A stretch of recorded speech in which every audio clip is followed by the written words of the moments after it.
Welcome to the Abundance Journey, the show that helps spiritual entrepreneurs create an abundance mindset that accelerates revenue. Secretly, everything you experience in your life is actually abundance. Once you understand how to activate abundance, you find yourself in flow with your business and clients, so it's easy to create the revenue you want. The Abundance Journey is the only show that activates abundance for you, so you enjoy rapid results in your business. Here's your host, the Abundance Ambassador, Elaine Starling. Now, do you know deep down in your heart and soul that you truly deserve to have it all? I mean, because you do. You really, truly do. But the challenge can be understanding what having it all really looks like and also how to get there from where we are right now. Because honestly, sometimes, I got to tell you, that can feel like an impossible task. And it's not. It's truly not. But sometimes it feels that way. You know, I love learning from experts who've been there, done that, and proven that we can do it too. And that's why I'm so thrilled that we get to chat with Kelly Resendez today. Now, in addition to being a mom, an executive at a multi-billion-dollar company called Good Leap, she's a best-selling author and influencer. Kelly is a true leader in empowering women to live a life of abundance. As a co-owner of GoBundance Women, a membership organization for women dedicated to achieving greatness and abundance, both, it's not an either or, you get it all. Kelly's really passionate about helping other people adopt an abundance mindset and overcome self-sabotage to achieve their goals. She truly believes that joy and success go hand in hand. She's dedicated her life to helping women find both. Now, Kelly knows that life begins when you become aware of who you truly are, that you can write a new story about who you are. You can have a big voice and play full out. In fact, she's got a book called Big Voices. It's brilliant. And through her Women Empowered Network, Kelly shares proven strategies and tools that inspire and empower women to think differently and achieve everything they desire. Does that sound good or what? I mean, I have been waiting with bated breath. This is the fourth time we've tried to do this interview. I am so persistent, Kelly. I cannot thank you enough for sticking it out with me and being willing to show up here. Thank you for joining us today. Oh my goodness, Elaine, what an amazing welcome. I feel absolutely just honored the way that you just shared about me. So thank you. Absolutely. Well, it really, truly is a treat. And before we get into it, because I am so eager to have this conversation, I'm likely to just go right there. But I know everything shifts when we start by setting our intention. Our intention is what we want to create together and how we want to feel as we create it. From my perspective, and having had my stroke and a conversation with our higher power, I know that we're in collaboration, in partnership with the divine. So it's not like Kelly and I have a script that we're following. We want to create something truly magical and amazing for everyone, ourselves included. And so that's why we're kind of using this intention to invite the divine to collaborate with us. Now, I've got a specific structure that I use for an intention. I always start with in love and light, because that opening to me is acknowledging that the God of your understanding is an active participant and actually helping make this happen. Then I state the intention. It's kind of like almost typing into a spiritual GPS. This is where we want to go. Then I say thank you. That's just good manners. And at the very end, I say it is done as a reminder to me, to all of us, that we did the hard part. We just stated what we wanted. And then we have the honor of holding that vibration for 78 seconds. Now, there's two little tricks and tips that I want to share with you that make it a whole lot of fun. The first tip is pick 2 or 3 words out of the intention that just feel really expansive and uplifting and have that wonderful energy that you want to embody and feel. It's that sensation of having it all. I want you to just embrace those 2 or 3 words and repeat them to yourself over and over again. Now, the second technique is notice what's happening in your body, because our bodies are like a great big antenna. We're getting all kinds of information. You might get goosebumps, or you might feel a ripple of heat go up your back. I often will feel expansion in my body, like the molecules are wider apart. And I can't explain it other than that's a sign to me that the God of your understanding is already starting to move the energy where we're asking it to go. So it's a great sign when your body's already picking up on the cues long before your mind can join the party. Now, we hold it for 78 seconds because sadly, current research says that the average human being has a shorter attention span than a goldfish. I don't know about you, but it's a little horrifying to me. And so by holding it for that long, it gives the God of your understanding an opportunity to really lock in on that new vibration, that new signal that we're sending out. And we end up having an incredible conversation. So, are we ready to play? I love it. Okay, I'll go ahead and share the intention. In love and light, we hold the intention that we remove all barriers to self-actualization, replacing them with infinite divine love and guidance. So we live lives that are rewarding, nourishing, and fulfilling. Thank you, Divine. Thank you, thank you, thank you. It is done.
We give thanks, and so it is.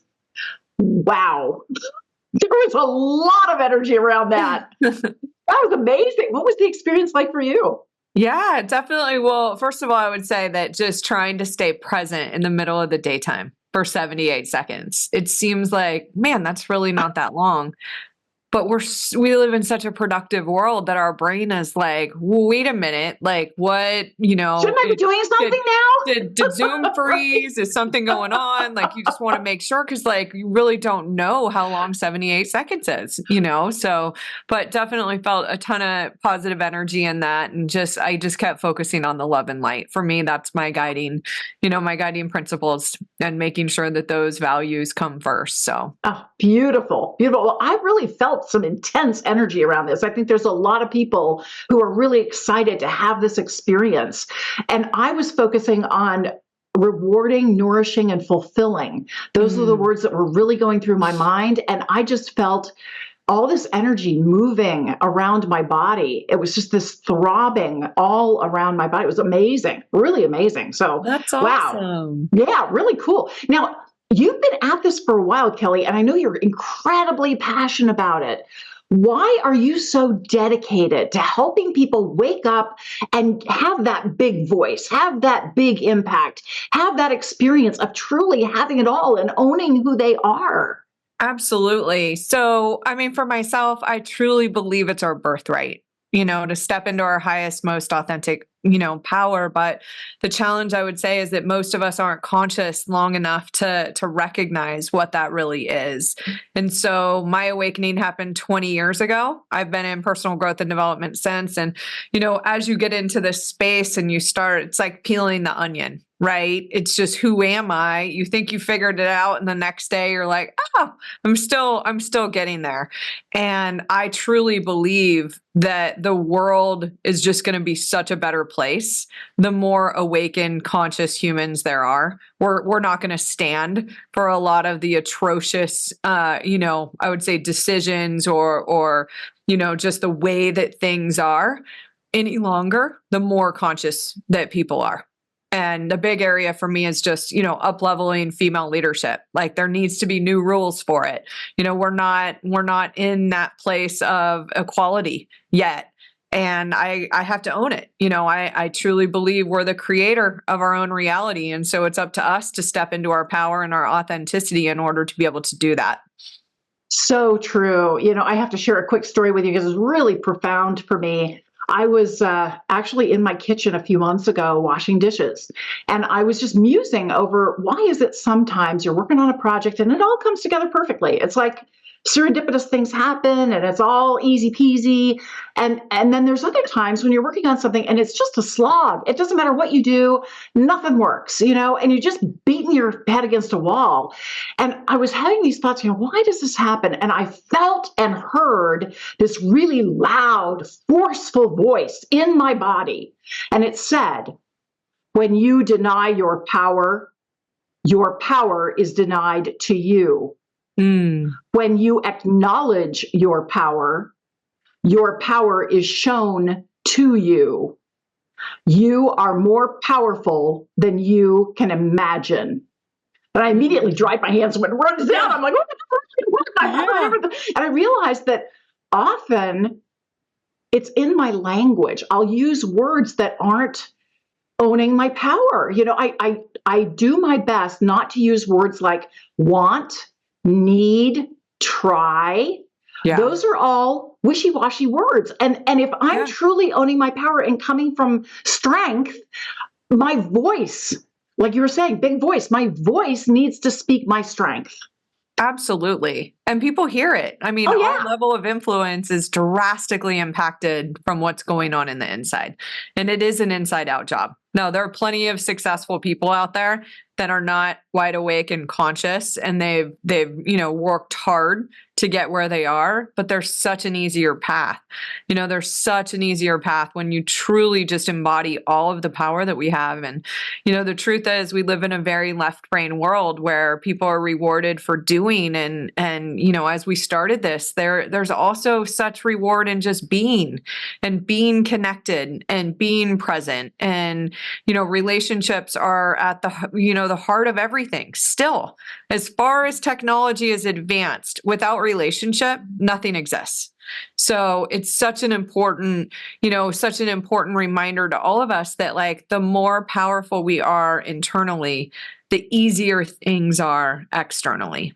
Always, always. And it's amazing how often we make the mistake of looking outside. Well, that expert's going to save me, or that mentor is going to have all my answers, or that other thing. But it truly is an inside out job. We have to go inside and find that power and find our strengths, our skills, our priorities.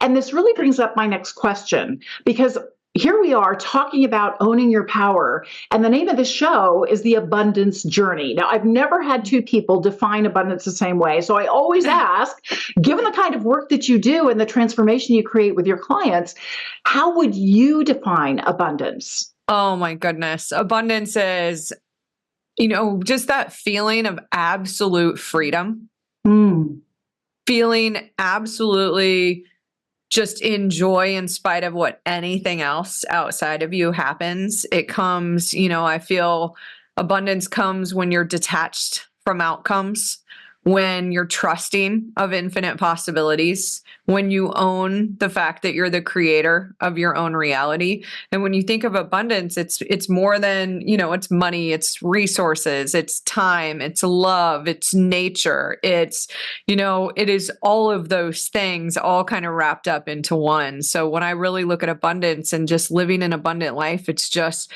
it's kind of when you just radiate in your own power.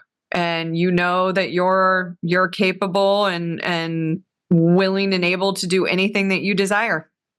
So true. That is so true. And I really appreciate what's coming through for me and what you just said. And you didn't say it like this, but I want to reframe a little bit of what you said, because what I heard you say is when you truly show up as your highest self, you are radiating so much love and so much joy for your life and for whatever you're experiencing that you can't help but uplift everybody around you. Completely. Yeah, I love And you're that. magnetized. You're absolutely, you think about needing something and it's the next person shows up. So true. It's amazing how that happens. And it's almost serendipitous, because also sometimes we get fixated on I have to have this outcome and this has to, my book must be a New York Times bestseller. And and it doesn't necessarily have to be to actually deliver on more than what you could ever have imagined for yourself. Sometimes we imagine too small, and it's kind of back to your point of we make the mistake of playing too small. Yeah, definitely. Yeah. Wow. So I know you've worked with tons and tons of people over the years, Kelly, and I'm sure that you've noticed that there's kind of a common denominator. Like there are certain things people struggle with as they're getting started on this journey. Where do you notice a lot of people are stuck before they start working with you? Yeah, definitely the stuck thing is the first one is feeling like you're alone. Oh, The yeah. isolation of nobody really understands what it's like to be in my place. I work with a lot of CEOs and founders of companies and whatnot, and they do feel alone because everyone's looking at them to be the one that knows it all, has it Right. all, whatnot. And there's a lot of isolation that comes in that, but that comes at every level, of that feeling of just, I'm alone and I can't really be vulnerable and share really how I'm feeling. And that often translates into what I would say the second thing is not asking for help. Mm. And that's a huge opportunity, from a lesson perspective. When I work with a lot of female leaders and we look at some of the challenges facing, female entrepreneurs, a lot of it is we need help. We need help with fundraising. We need help with leadership development. We need help connecting with other like-minded people that might be on similar journeys. And yet we haven't used our voice to accurately ask for exactly what we need. And I know, as women, we're wired to be nurturers.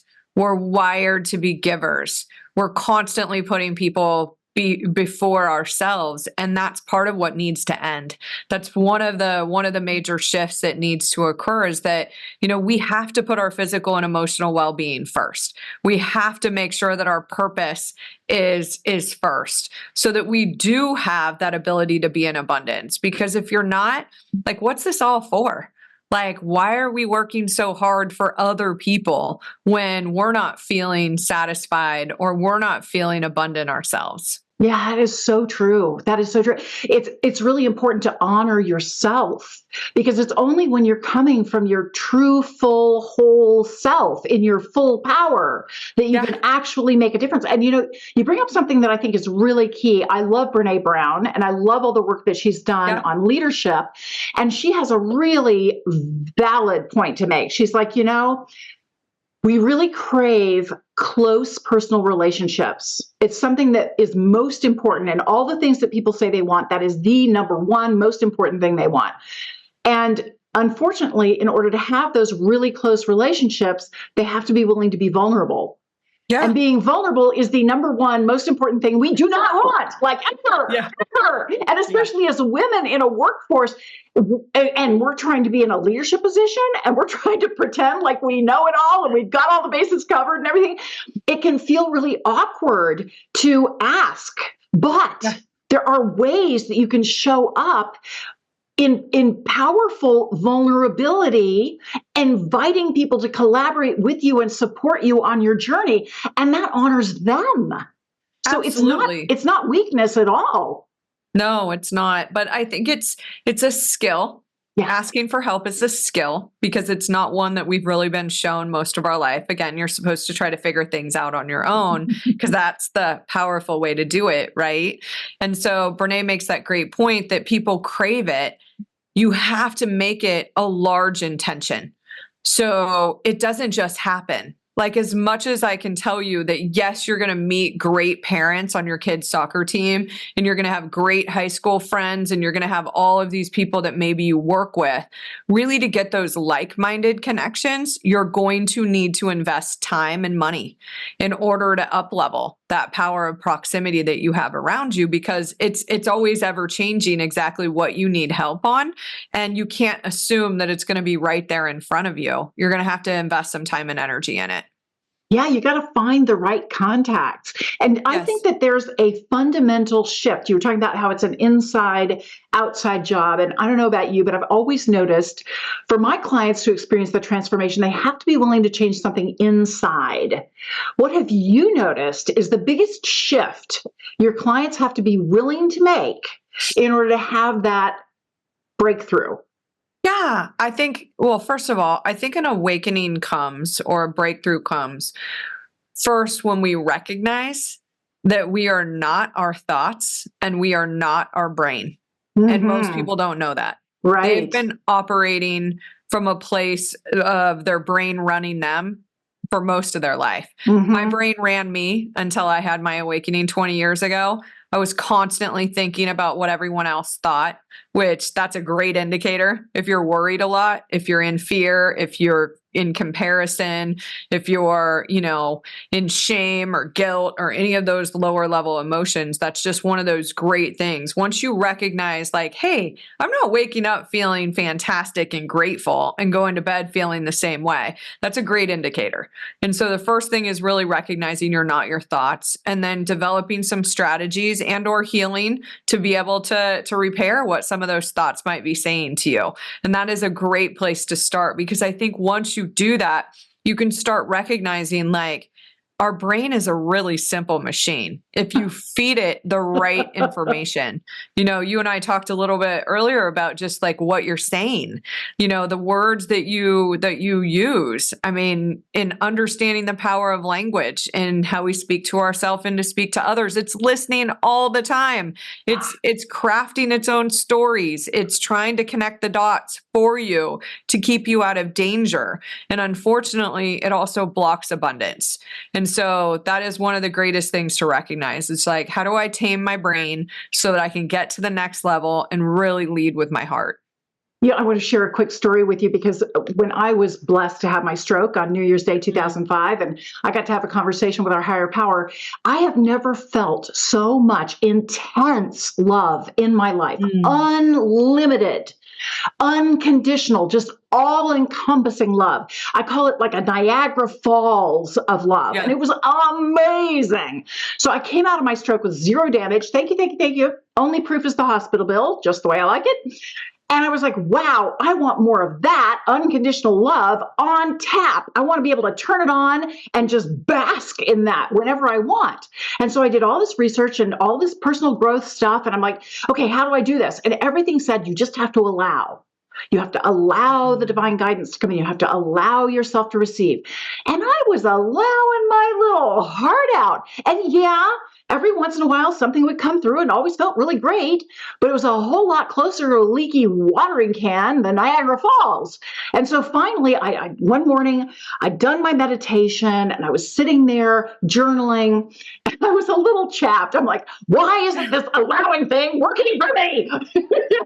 And I got this immediate download. What is the image that comes to mind when you think of the word allow? Now, no two people have the same relationship with words, so I'm not putting this on anybody else. This is strictly my experience of my relationship with these words. And I immediately saw myself behind a door with a chain on the door, and I'm peeking out the door at the divine. And I'm freaking terrified because I can't control it. I don't know what's coming. I don't know how to handle it. And I realized, oh, for me, the word allow is a mind-based word. It's all about control and predictability, and a guarantee would be really nice. I thought, wow, yeah, that's not the kind of relationship I can have with the divine. So what word really represents the type of relationship I want to have with the divine? And I had to think about it, but I finally realized my word is welcome. Now I welcome the divine. I welcome abundance. I welcome awesome conversations with outrageously talented, brilliant women like you. This is My word. And as soon as I chose to welcome, it took the door and tossed the door. I don't That's need it amazing. anymore. It's a wide open policy. And ever since I did that, honestly, the divine is kind of like Chatty Cathy. They're constantly sending me messages now. And it's brilliant. It's fabulous. I really enjoy it. Well, I do have another question for you because sadly, you probably didn't bring your magic wand and you can't just like sprinkle fairy dust on us and poof, we're all like where we want to be in a heartbeat. There's probably a few little baby steps. What would be one or two Yeah. baby steps that we can take right now that get us going on the right path? Yeah. So the first thing that I would say is you've got to start with a vision for how you want to feel in your life. So if you really want to make a shift, if you're feeling stuck or hit a plateau, or maybe you just know like, hey, I know I'm meant for more, or maybe I'm not 100% authentic yet, you've got to start with a vision for how you want to feel. Now, depending on where you are, you might take where you are and do the complete opposite word. Like if you're feeling stuck, it's like, what would opposite of stuck be? Massive clarity.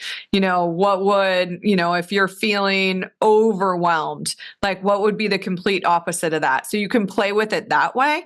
For me, I always try to start with positives, just of how I really want to feel in every area of my life. Now, this doesn't mean this is where you are. I raised a couple teenagers. How I wanted to feel with my kids was I wanted deep, meaningful connections with them. It took me a while to get there. I'm blessed that we are there now, but this is just really having a guiding light for how you want to feel in your life so that you can then create some actionable goals and prayers and affirmations and things that are going to be able to help you get there.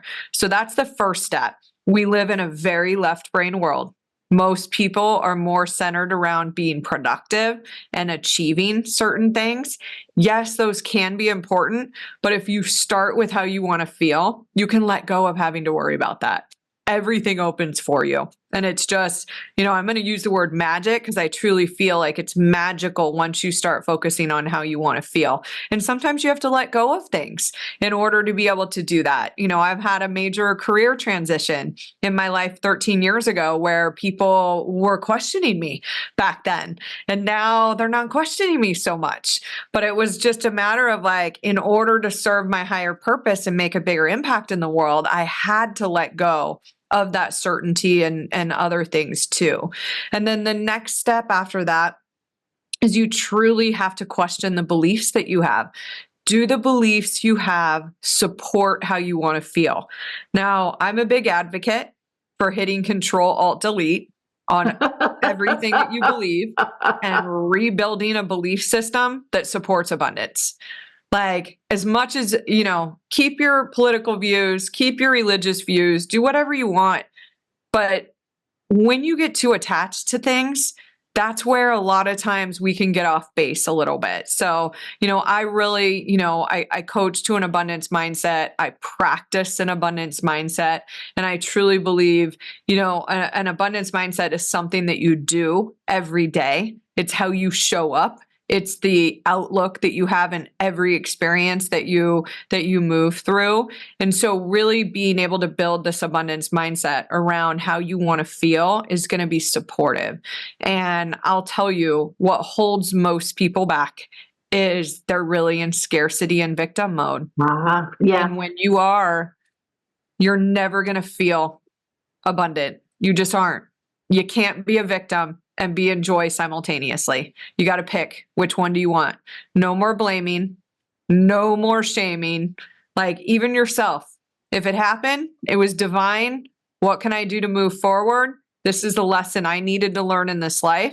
And how can I grow and continue to move forward in spite of it? So I would say those are huge pieces. Again, just starting with that vision for how you want to feel, creating some actionable goals, because our brain needs the map, it needs the roadmap of exactly what you want to do.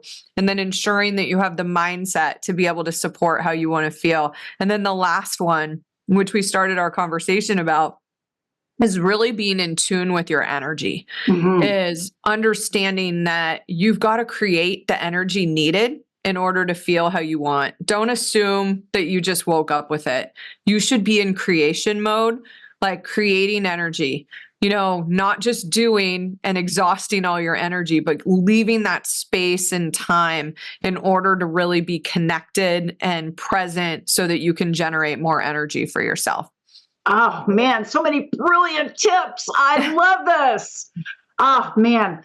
I also want to share something with you because I had a real breakthrough. There's something called the 7-day mental diet where you shut out all the negative stuff, like you don't watch the news and you try not to participate in nasty conversations or back talking about somebody, gossiping about somebody. And it can be really challenging for people. And I finally was meditating on it. I'm like, why do you keep showing me these natural disasters and wars and all this stuff? Why do you keep bombarding me with this stuff? And I got this message from the divine saying, sweetie, you're in partnership with the divine. And so we bring things to your attention. It's like we're tapping on your shoulder, reminding you to send love and blessings to anyone involved or impacted by that experience. Too many people just take it as, well, that's the way the world works, or they turn away because they don't want to look at it. But we need you to play fireman and aim the hose where you want the water to go to put out the fire. We'll put out the fire, but we need you to help aim the hose. And so stop looking at this stuff as not my department and walking away.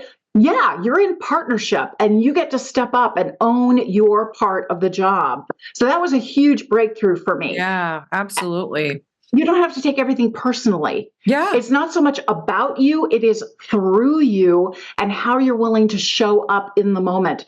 I loved what you said about being in tune with your energy, because I think one of the biggest challenges a lot of people have, me too on occasion, is we wait for the mirror to smile first. It isn't gonna. So instead of expecting everybody else to bring the energy, we have to get our own energy up. We have to get excited about what we're doing. And I find that gratitude is the start button for higher consciousness. Completely. Gratitude is the ignition switch to higher consciousness. So absolutely, when in doubt, go to gratitude. Never fails. Yeah. I could keep you here all day. This is so good. And of course, my talk, abundance is a choice. It's all about an abundance mindset. So yeah, we are very like-minded here. You very generously offered an incredible free gift. Could you tell us a little bit about it? Yeah. So, as I shared, like if we start with that vision for how we want to feel and we create goals and whatnot, undoubtedly, as human beings, we can have the best of intentions and then turn around and sabotage our own success. It's very common. And so I've got a great 3-part series for you. I know you guys all love listening to podcasts as you're here on this amazing one, The Abundance Journey. And so it's in that format where you can just listen to it, 3 parts on really just creating that life that you love and overcoming some self-sabotage. So you can head over to www.downloadthepod.com.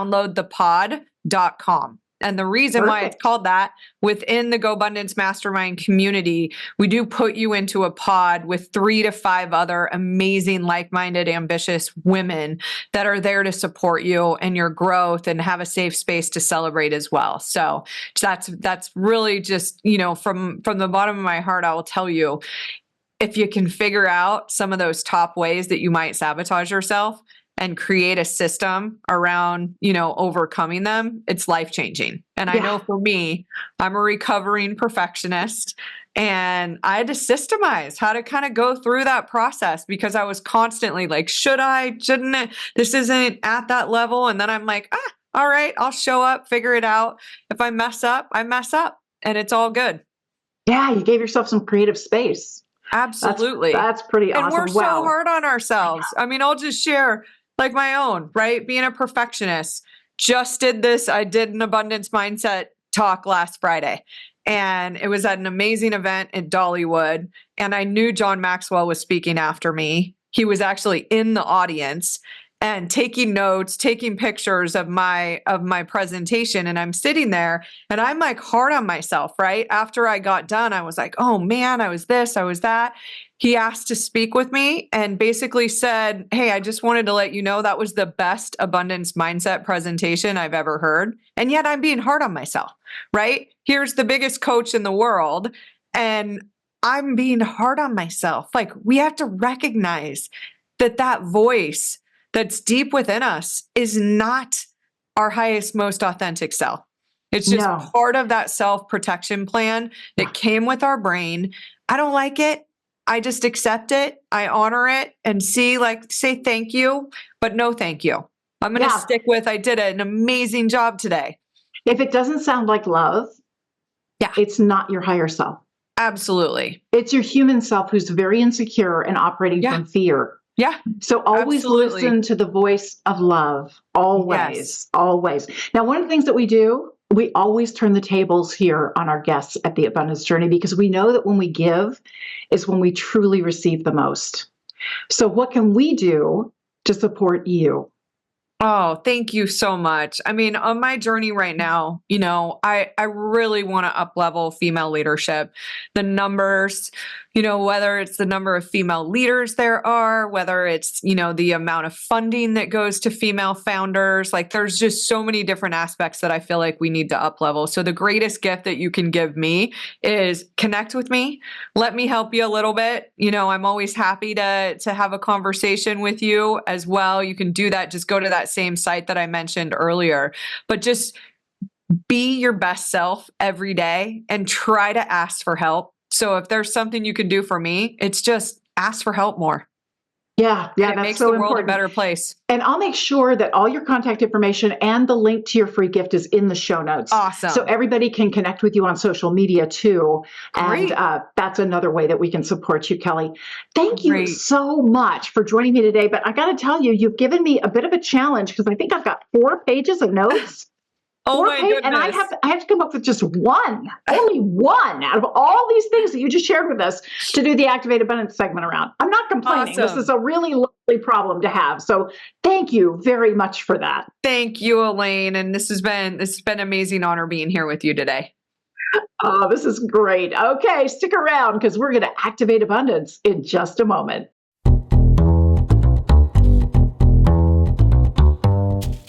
Hi, it's Elaine Starling, the Abundance Ambassador, and I know since you're listening to this show or watching this show, The Abundance Journey, you really want to experience more abundance in your life. Well, that's why I wrote the book, 5 Steps to Activate Your Abundance. It's available for sale right now from Amazon, from barnesandnoble.com, and many international sellers.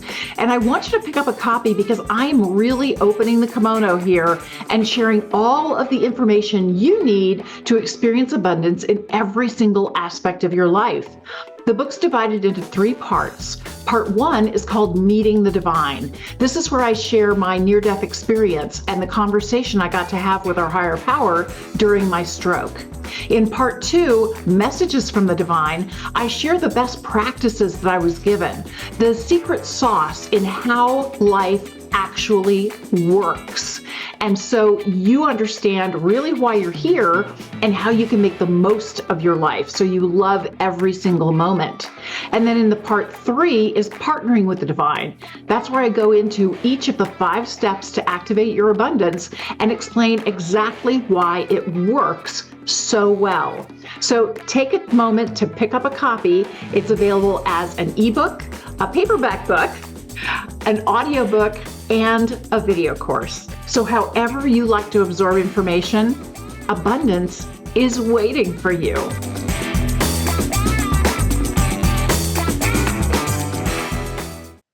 Isn't Kelly awesome? I just love her energy. I love her passion. I love her commitment. Step 1 is gratitude. She shared so much with us today. I hope you go back and listen to this episode again, watch it again on YouTube. She shared so many brilliant insights. You're really going to want to hone in on some of the stuff that she shared with us today. It was kind of hard for me to pick just one because there were so many really good ones. Step 2 is to acknowledge something you heard that was real aha for me. I think this is the very first time an incredibly talented leader and coach has said, start with how you want to feel. Start with how you want to feel. That's why we do the intention at the beginning of the show, because it's always about what we want to create and how we want to feel as we're creating it. Absolutely. The intention is not the outcome that you want to create. No matter what you want to create in your life, what you want to own, the relationships you want to have, the stuff you want to own, it's all because you think it will make you feel better about yourself somehow, some way. So why not start with how you want to feel? It makes perfect sense. It's so logical. And this is the first time somebody's ever said that on this show that I've heard. Yeah, amazing, amazing. So I want to acknowledge, start with how you want to feel. Step 3, appreciate the difference it can make in your life. Well, guess what? You don't have to wait until you have the thing or you accomplish the project before you feel that way. You can decide, I want to feel grateful right now. I want to feel impassioned about what I'm doing. I want to embody delight and wonder at how easy this unfolds for me. I can feel that right now. I don't have to wait until it actually happens. I get to feel it and celebrate it now. Love that. Step 4, we can activate abundance. We've got 3 different options. The first one is to grab a calendar and schedule time on your calendar to get it done. I put journaling in this category too, because often we need to get a little bit of a third-party distance on what's happening before we can really see our truth. So journaling is a very powerful way for you to think through what is it you want to accomplish, what goals you have, and how do you truly want to feel? What do you think it's going to bring you by accomplishing this goal? And as Kelly said, start with what you want to feel first and let the goal flow out of what you want to feel, because you will be divinely guided to achieve that goal because it's in alignment with how you want to feel and who you want to be as you're showing up. So step 1, grab a calendar. Another option is to create a physical trigger like crossing your fingers or tugging on your earlobe as a reminder, this is what I want to do.